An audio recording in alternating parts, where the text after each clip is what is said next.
Well, I guess this is my first official video. I did my little channel trailer, but that really didn't discuss anything or talk about the meat and potatoes of this channel. So let's get into that. So I'm 51 years old. I'll be 52 in a few months. And as I mentioned, I'm going through some pretty big life changes right now. And this channel is basically going to be my YouTube confessional. It's where I'll come to sort of use my videos as sort of therapy, I guess, in a way, to talk things out. I mean, I've talked this out with some of my friends and my wife, but I don't know, there's just some stuff that's still swirling around in my head, and I thought maybe if I really get honest in some videos, it would be helpful to somebody else out there. Maybe somebody else is going through this right now too. First, let me say, this is not my first YouTube channel. I've actually had, this is my sixth channel, I think. I'm a professional dog trainer, and I have a YouTube channel for dog training. I have a skateboard channel because I was a professional skateboarder for a number of years and still skateboard. That's right, in my 50s, still an avid skateboarder. And I also have a music YouTube channel, so I'm also a musician. This is my studio, actually, my music studio here, where I'm filming this. And my wife and I had a YouTube channel. I mean, it's still up, we just don't use it anymore. We had a YouTube channel. We've got a cool little camper van, and we used to do a lot of road trips. We'd travel up and down the eastern seaboard of the US, down to Florida every winter, of which clearly, as you can see from the start of this video, it is right now. We're in the middle of a good snowstorm today. And the issue with these YouTube channels is none of them, they were mine, but they weren't mine. So over time, my skateboard channel did start out as sort of just my personal channel, but then I did a series where I went to all the skate parks in Ontario and reviewed them. And my skateboard YouTube channel kind of just turned into my skateboard channel. And it just didn't feel like that's not the place. The kind of people that are watching that don't really care about my problems. So it's not the place to do this.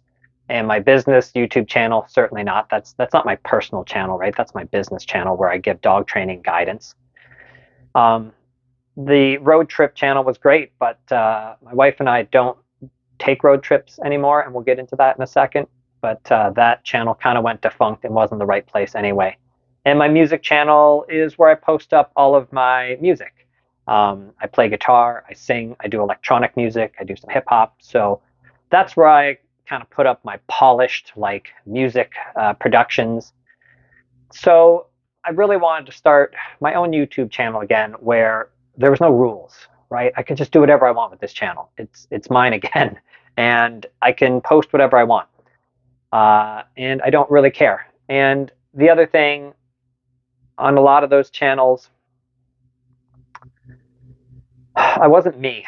I was a version of me. Like, I had a persona. When I'm out like reviewing skate parks, you're getting like this, like, you're getting like a personality, right? Like, it's still me, but I'm putting on my presenter face in a way.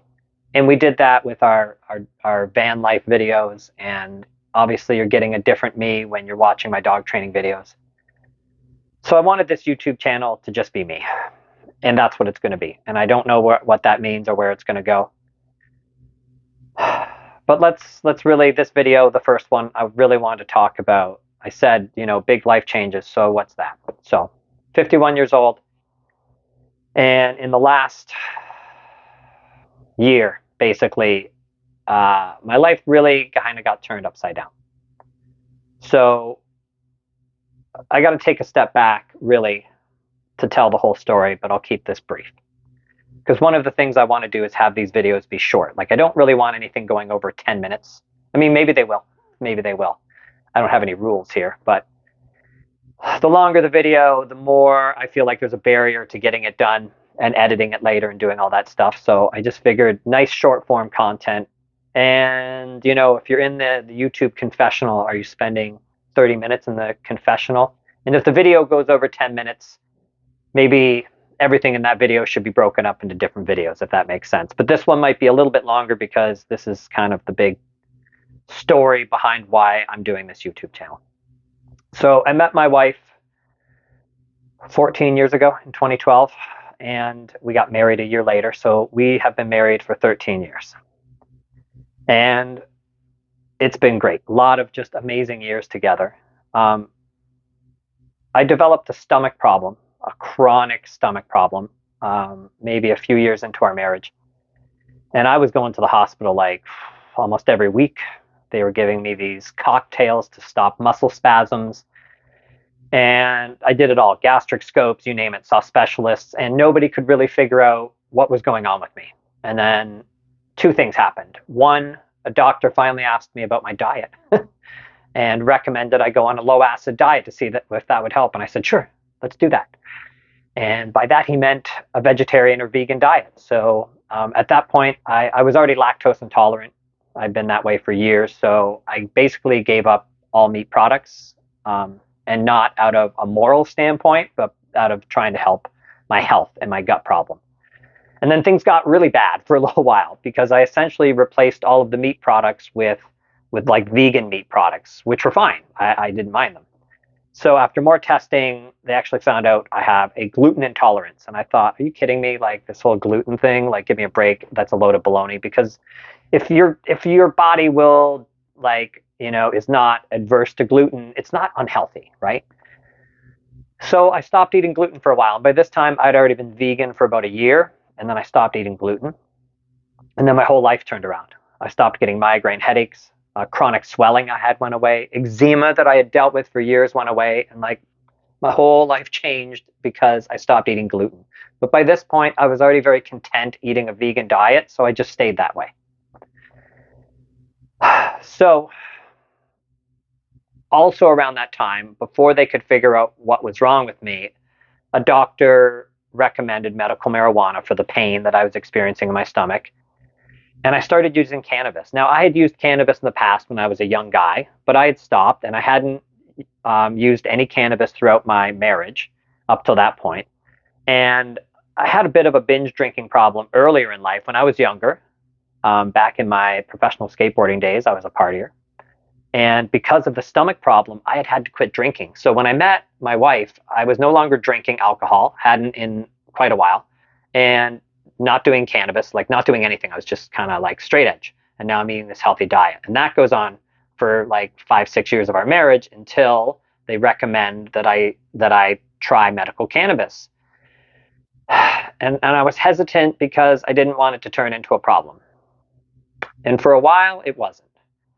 And I was smoking cannabis. And then I felt like the smoking was affecting my health. Like I didn't want to smoke. So about 3 years ago, I switched to just edible cannabis. So I'm just eating edibles, right? And we were making our own edibles because it was cheaper.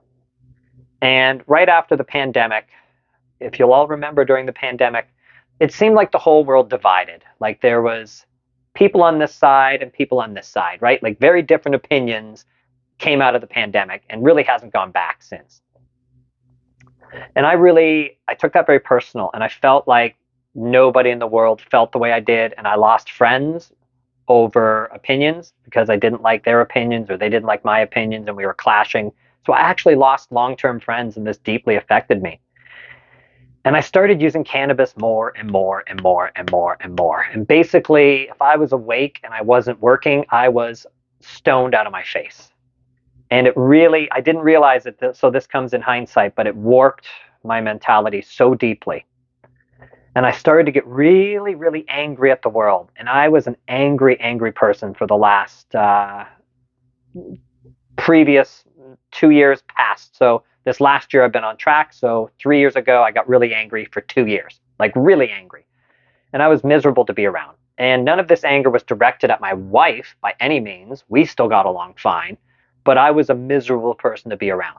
And she came to me about a year ago and said, listen, if you don't get this miserable attitude under control, like I just can't be around you anymore. Like this is killing me.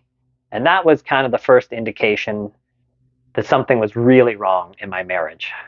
And right around that point, my wife got into long distance running, like ultra trail running. And she found a bunch of friends, like a community of ultra trail runners.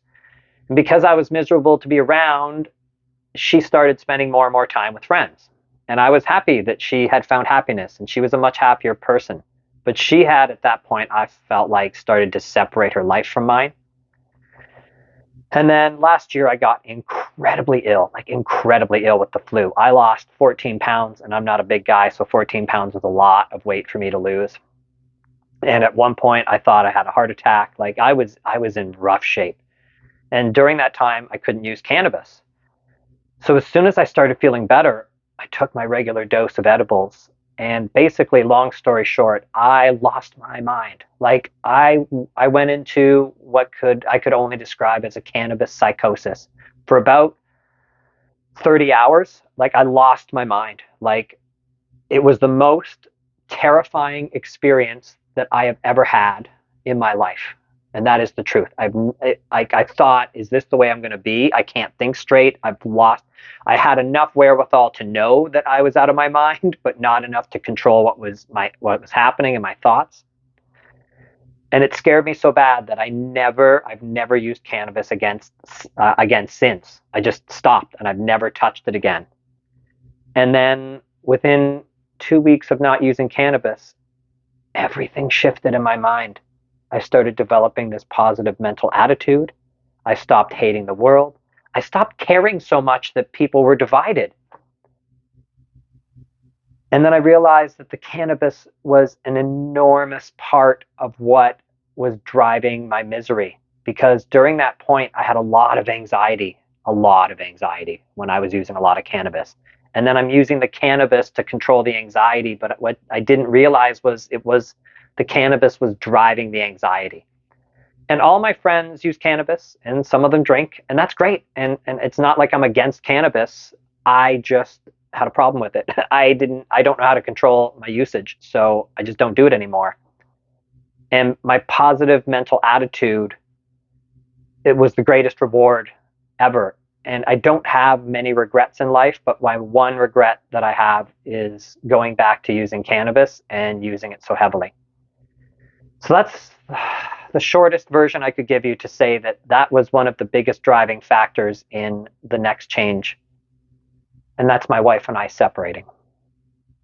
So she basically started spending more and more and more time with these friends and less time with me. And even when she was home or we were sitting on the couch watching a movie, she would just be on her phone group chatting or chatting with all these people.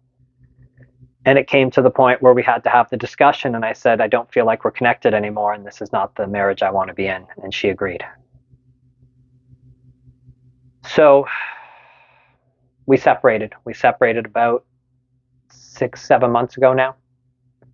And we have a house together. We don't have kids, but we have a house together. And we have 2 dogs. And one dog is mine, my little Jack Russell Chihuahua Ollie.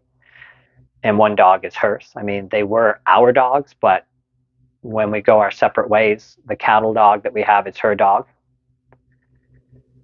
And we live together in this house.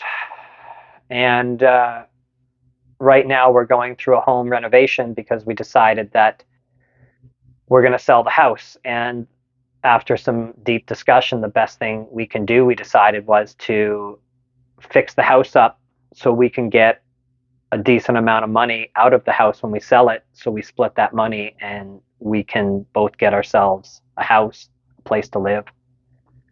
We bought this before housing prices skyrocketed, so we got a good deal, and now the house has doubled in value, and we both stand to make enough money probably for a down payment on a new house if we do this right. And this is a very difficult thing to go through because we both still care deeply about each other, but we don't love each other in that way anymore.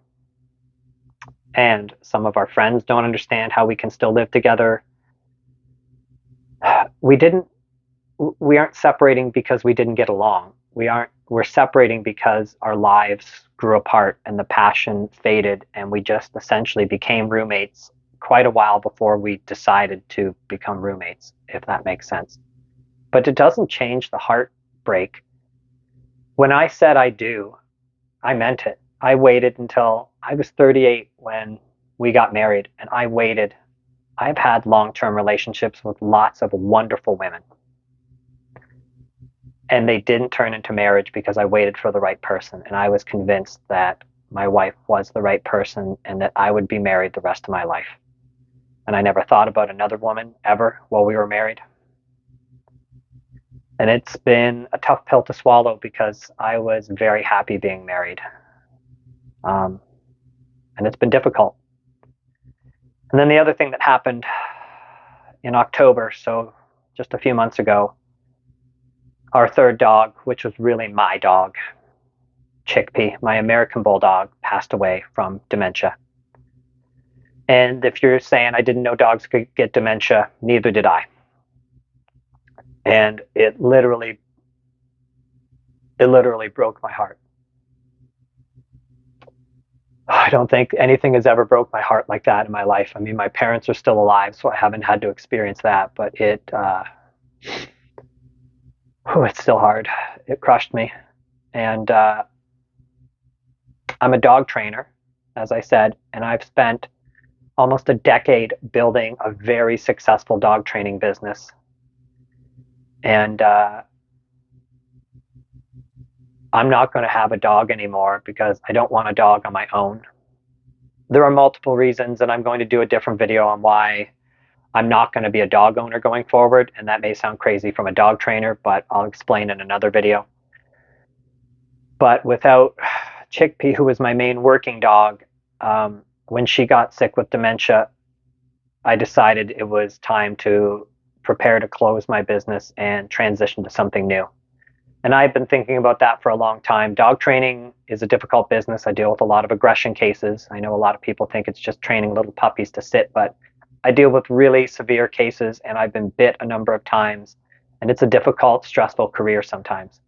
And I wanted to switch to something, and basically my business is on life support. So I'm working weekends right now, and then through the week I'm doing the home renovation because one of my previous careers, I was a finish carpenter, so I have the skills. So I'm remodeling the inside of the house. I'm revamping our house while working weekends as a dog trainer. And at the same time, I'm just about through a certification course to become a fitness trainer. And I'm a gym rat. That is one of my biggest passions. Outside of everything else I do, I love the gym. And we have a huge home gym here. And the original plan was I would become certified as a fitness trainer, and I would start coaching people out of the home gym here at our house. And it's a very similar model to being a dog trainer, but instead of coaching people on how to handle their dogs, I'll be coaching people on fitness. So it just seemed like the natural choice. But now that we've decided that we may sell the house once the renovation's done, we may sell the house at any time, I can't really start a home business. I just don't think it's the right time. So once I complete this course next month and I have my certificate and I'm a certified fitness trainer, personal trainer, there's no guarantee that there's a job out there for me. So where I'm at right now is I'm middle-aged. I'm separated from my wife that I still care about, and I live with her. And I'm watching the business, the successful dog training business that I worked almost a decade to build, fade away into obscurity. And I've lost the dog I raised from a puppy until she was 10 years old. And I'm quite brokenhearted, but almost worse than that, I am terrified of my future right now. I don't have any job prospects. I'm basically going to be single again. I mean, I am now, but we still live together, but we are separated. My amazing little dog, Ollie, is almost 16 years old, so I don't know how much longer he's going to live either. My parents are in their late 80s, and I don't know how much longer they're going to live. And I'm already helping them because they're quite elderly now. So here I am. A year ago, I would have told you I had it all: a successful business and a beautiful wife and 3 great dogs. And here I am a year later, and I've lost it all. I don't know where to go from here.